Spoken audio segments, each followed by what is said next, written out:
ETF index mutual funds నేర్చుకుని stock మార్కెట్లో రాణించాలనుకుంటున్నారా? వెంటనే ఈ నెంబర్కి కాల్ చేయండి.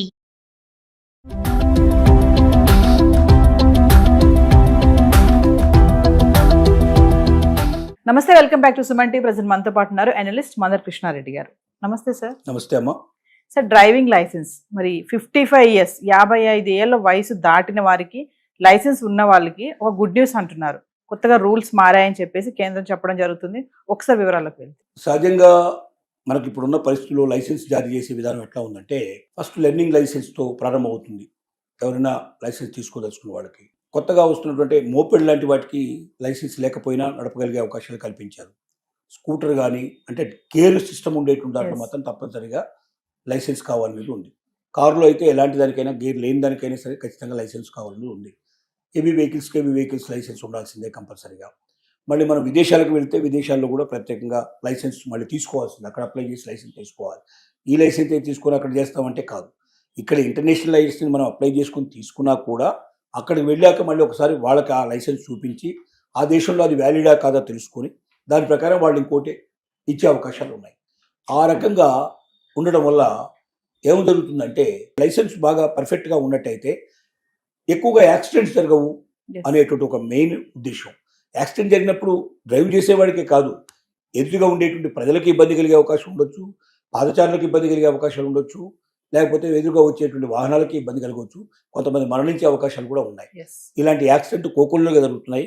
ప్రతిరోజు లక్షలాది మంది చనిపోతున్నారు, లక్షలాది మందికి గాయాలవుతున్నాయి, ఇంత పెద్ద ఘోరత జరుగుతున్నాయి. కానీ ఇంత పెద్ద భారతదేశం లోపల యాక్సిడెంట్ జరుగుతుంది. అమెరికా లాంటి దేశంతో పోలిస్తే మన దేశం ఒక రకంగా తక్కువే అని చెప్పుకోవాలి, ఒక రకంగా చెప్పాలంటే. కానీ మరి అది కూడా జరగకుండా చూసుకోవాల్సిన బాధ్యత మనకు ఉంది. కాబట్టి 55 ఏళ్ళు దాటిన తర్వాత లైసెన్స్ విధానంలో మార్పులు తీసుకొని ఇప్పుడు మామూలుగా ఏం చేస్తారంటే 5 ఏళ్ళకు ఒకసారి లైసెన్స్ జారీ చేస్తారు.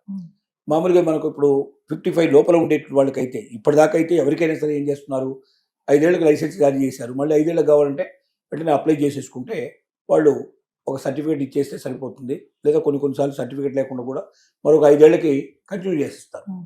కానీ ఇక్కడ నుంచి మాత్రం కేంద్ర ప్రభుత్వం ఖచ్చితమైన కఠినమైన నిబంధనలు తీసుకొచ్చింది.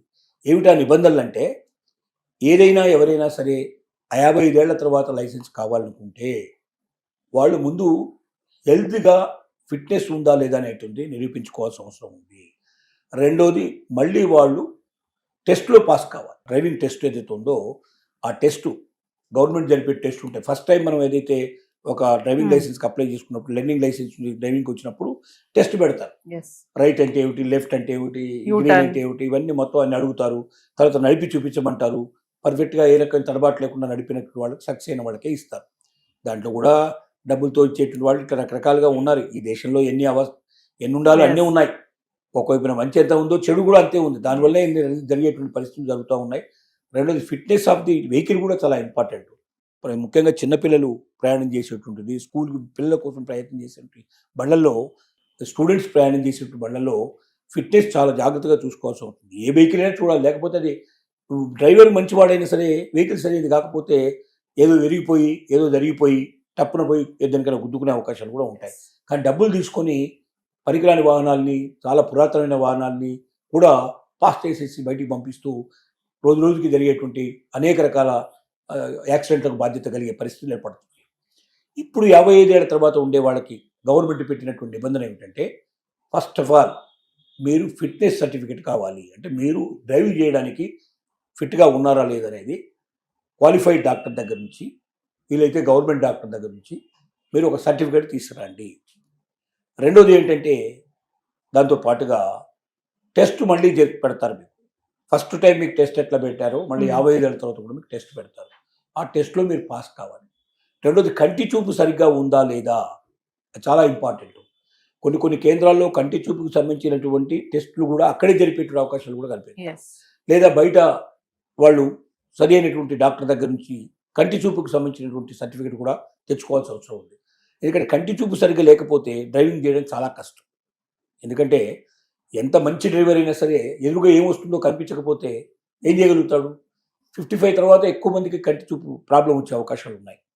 వాళ్ళు బాగా రెటీనా ప్రాబ్లమ్స్ అవ్వచ్చు, ఇంకొక రకమైన ప్రాబ్లం రావచ్చు, కంటి చూపు మందగించే అవకాశాలు చాలా ఎక్కువ ఉన్నాయి. కాబట్టి అలా మందగించినట్టయితే ఆ కష్టం వాళ్ళు డ్రైవ్ చేయడం. కొంచెం చీకటి పడుతున్నప్పుడు ఇంకా కొద్దిగా ఇబ్బంది ఉంది. చీకట్లో లైట్లు వేసినప్పుడు చాలామంది కనబడని పరిస్థితులు ఏర్పడతాయి. ఇలా రోజు రోజుకి యాక్సిడెంట్లు ఎక్కువైపోతాయి. ఎందుకు గవర్నమెంట్ ఇన్ని జాగ్రత్తలు తీసుకుంటుందంటే 55 నుంచి ఇక ఆ పైన ఎంత వయసు వచ్చిన కొద్దీ డ్రైవింగ్ లైసెన్స్ ఇవ్వాలంటే 5 ఏళ్లకు ఒకసారి ఇచ్చినా కూడా ఖచ్చితంగా టెస్ట్ చేయకుండా అతను 100% జాగ్రత్తగా డ్రైవ్ చేయగలుగుతున్న నమ్మకం ఏర్పడ్డప్పుడే ఇవ్వండి.